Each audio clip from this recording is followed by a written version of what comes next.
3, 2, 1.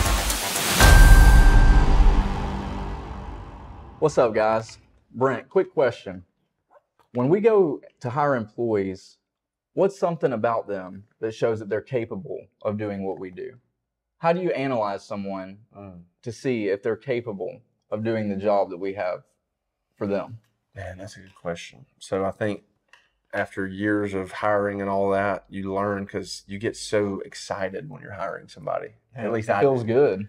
Because you're like, dude, this could be critical for our business. This is going to be great. And then 2 months in, it's like, dang, they don't do anything they said they were going to do. And then you see that happen a couple times and your whole thought process toward hiring changes, right? Yeah. That happened to us. So now I just see like what we do is so cool is to work for us, you have to actually do something. That's what's cool. You have to get a license. And that license typically is pretty challenging for most people. You know, real estate and an insurance license is what we require you have, either one of those. So that really kind of separates the men from the boys now. And we don't really hire anybody until they have those. That's what we've had to learn is that we're not going to pay you to study and get your license. You go get it. So that shows me. I love when people, because this is what I did.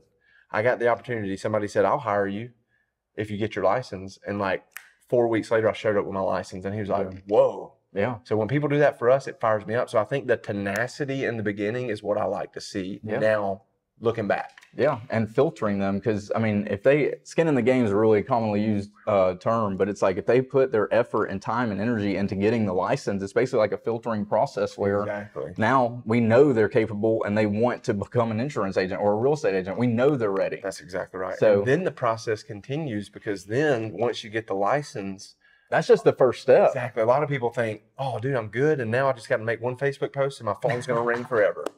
Isn't that what we think? That's real. That's what I thought. Yeah. And that's dang it, that didn't happen. No, it'll never work that way. And sales, that's why sales is so much more in depth than that. That's why they say if you can become a good salesman, then you can basically make money in any field. Exactly. Is because it's a talent that stretches broad and wide across communication, negotiation, like tonality, like just all kinds of things in there. For me, I didn't go to college, but for 6 months, you know, and that was my college though, sales. And it was honestly better college for my personality. Yeah. Because it taught me, because I like to, you know, I don't know, I'm just a weird cat, but like, I don't like authority. I hated having a boss. So getting in sales, it was almost like you're your own boss, essentially. Correct. In sales, I don't care if you work for Hardy Chevrolet. I love the Hardy boys. If you work for them, if you work for us, if you work for anybody in our county or anybody in the world, and you're a salesman, you're an independent contractor, in my opinion. Absolutely. Especially if there's no cap on your income. So that's why I loved it. Like, I loved it.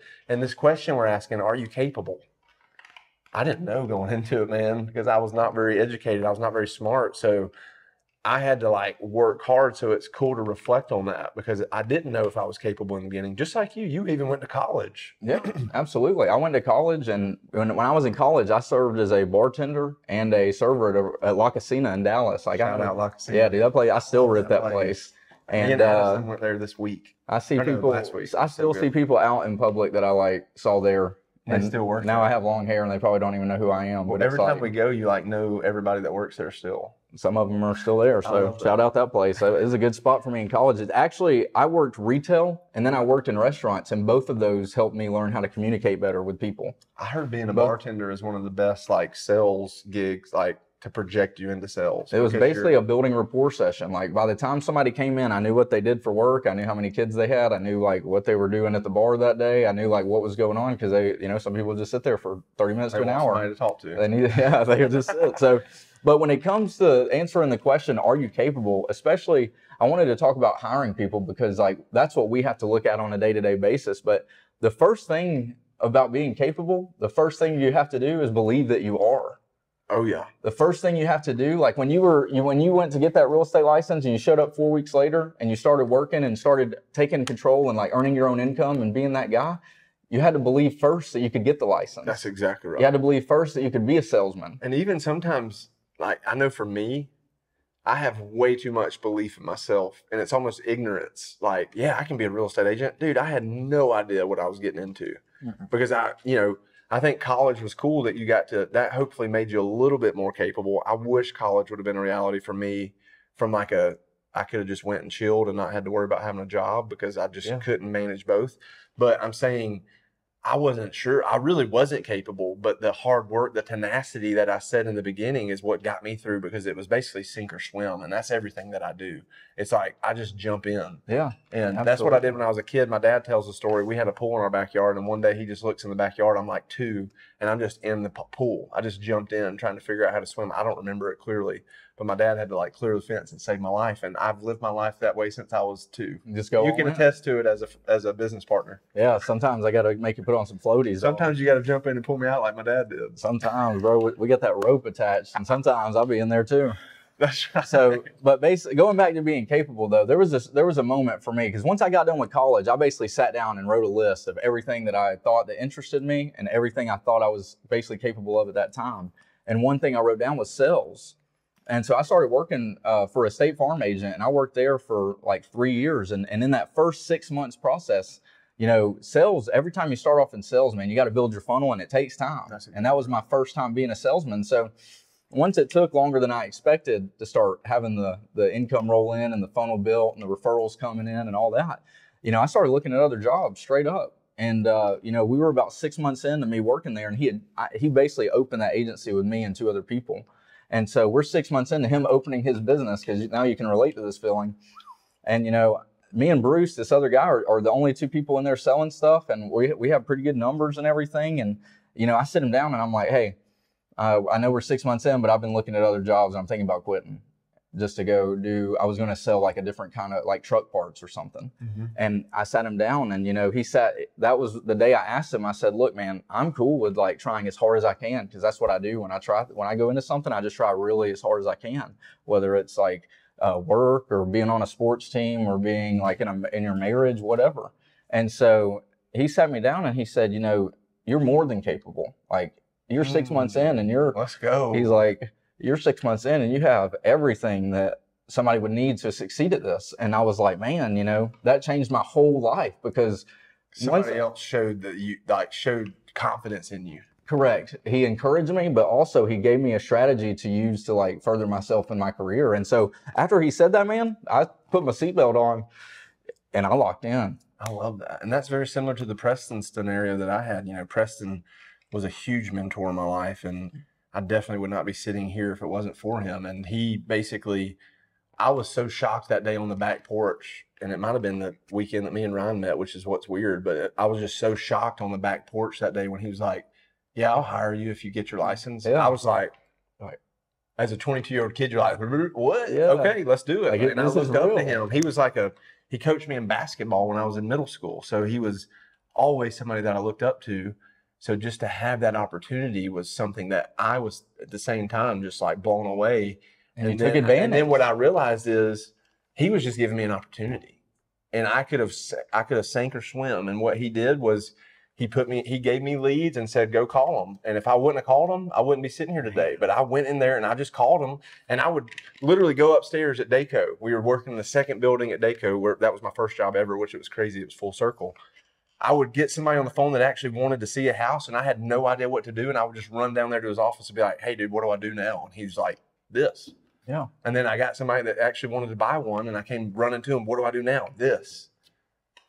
And Absolutely. here we are 10 years later. 10 years later, and you took advantage of the opportunity given. It's the same concept that this insurance Just like Mark agency. Sanders did for Literally, we would sit up there and we would role play, and I'd be like, I'm ready to call somebody. He said, you ain't role played long enough. I was like, man, I'm tired of role playing. Like, can I please just call somebody and make some money? And he'd That's be like, right.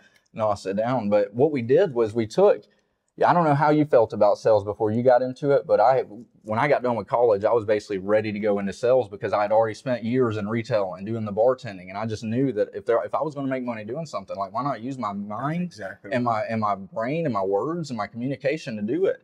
And I still had a long way to go, but you started. That's what's cool, because basically you control your own future, and that's what you knew. Like, because you get out of college, and even for me not going to college, you're probably like me.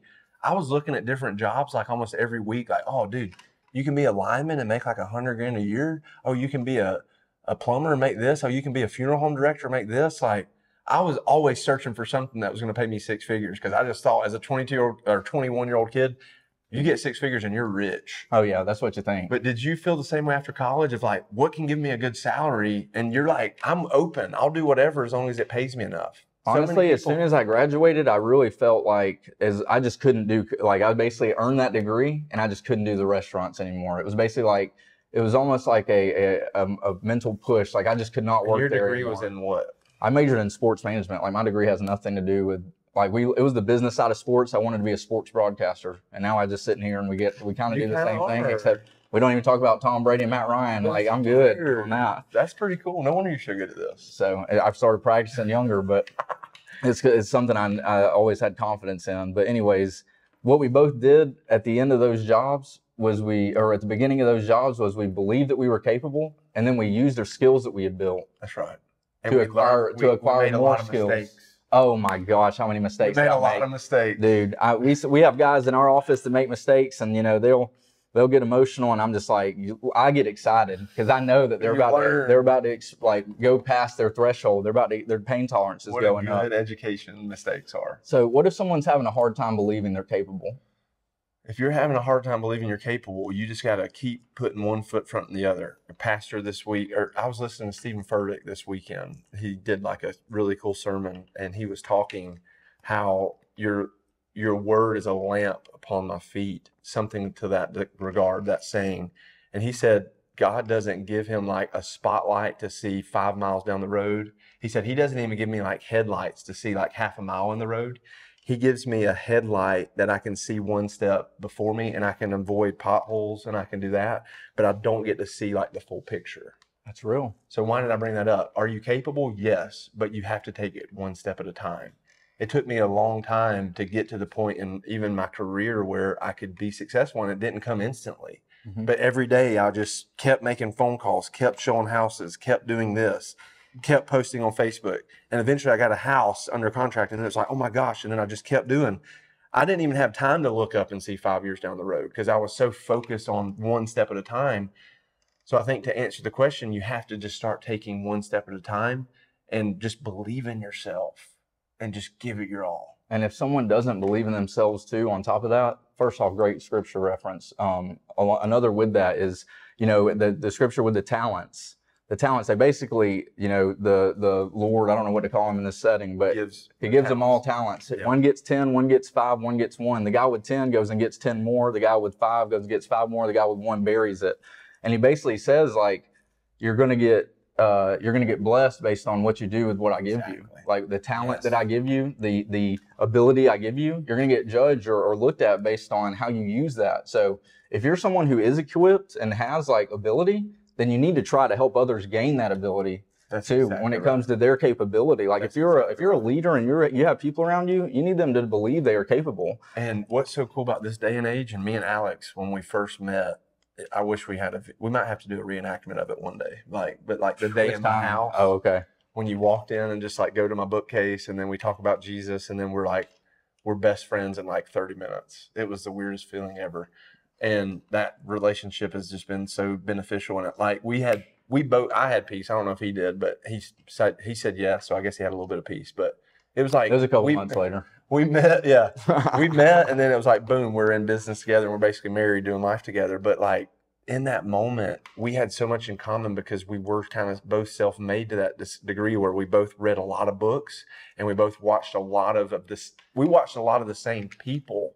Grant Cardone, Tony Robbins, things like that. So that is my biggest advice to anybody is like, if you're trying to figure out if you're capable in something and you're not consuming information to get better, you're probably not capable because you're not willing to do what it takes to be capable. Yeah, there is unlimited information in this world. We're so blessed. If you can't just get on YouTube or Google and look up how to get better at whatever it is that you're interested in, and that's the thing, just write down what you're interested in. Get interested in something and take that something and make it what you make money doing. Make it your. I listened to a book one time. It was called Acres of Diamonds, and it basically said that we're standing wherever you stand. There's a problem to be solved, and you're standing on acres of diamonds, no matter where you're at. I like that. And so, but going back to being capable, another thing about being capable that you can always grasp onto. So first off, you're doing things to push yourself forward, getting information, doing activity to make yourself feel that you believe in yourself to accomplish something.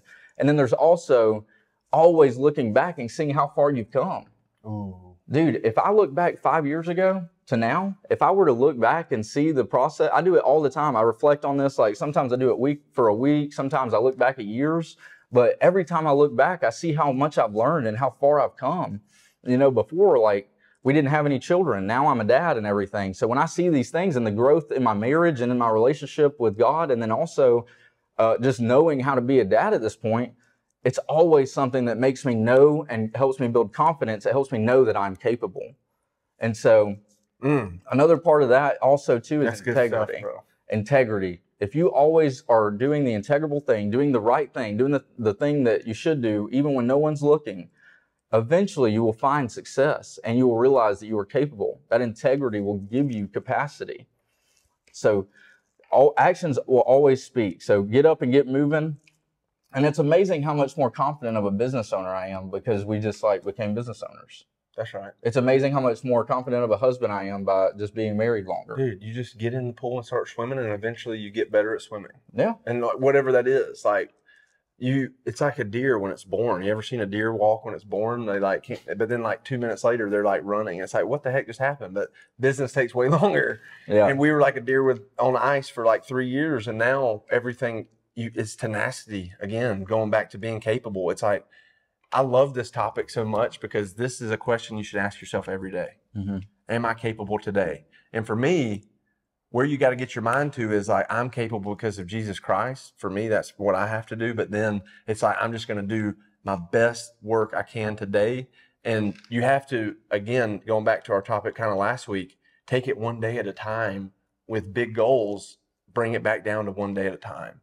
And those little decisions that you make every day is what ultimately makes you who you are. And let me say that again, the little decisions that you make every day ultimately make you who you are. So for instance, working out, start working out now. And if you do that for 2 years, you'll start to see results. But so many people want those results that fast. Like we said last week, you want them that fast. And that's not reality. So with capability every day, I have to be again capable because I've got big dreams. Like the dreams are huge. We tell y'all. So every single day, am I capable to have 10,000 apartment units? Yeah, I hope so. Yeah, I have the potential because I have the potential. That's the thing. Like I'm not gonna limit God. Like we believe in God and like God as the creator of this world. I'm not gonna limit Him. So every day I'm gonna wake up and say like, if I got Him on my side, then like I'm capable to do anything. I'm Gucci. And that's the kind of, it's like easier said than done to do that every single day. But that's how I think. And so going back to the work you have to put in, like you just have to be patient because you're going to be doing these tasks every day. You have to be patient and put in the work. And then some of you guys that are a little, maybe your business already started, maybe you're already a leader in a certain area of your life. You'll know where I'm coming from. But the last step in the capability, time frame and the capability platform is to help others do the same thing. Yes. The last thing about capability is to make others believe that they are capable, help others to know, equip them to know that they are capable of doing the same thing. Because if it's just you and there's not other people around you, you can only get so far. But if you help others and build a team around you, there's no telling how far you can go. So just keep that in mind as you're thinking about being capable and doing everything it takes for your own life.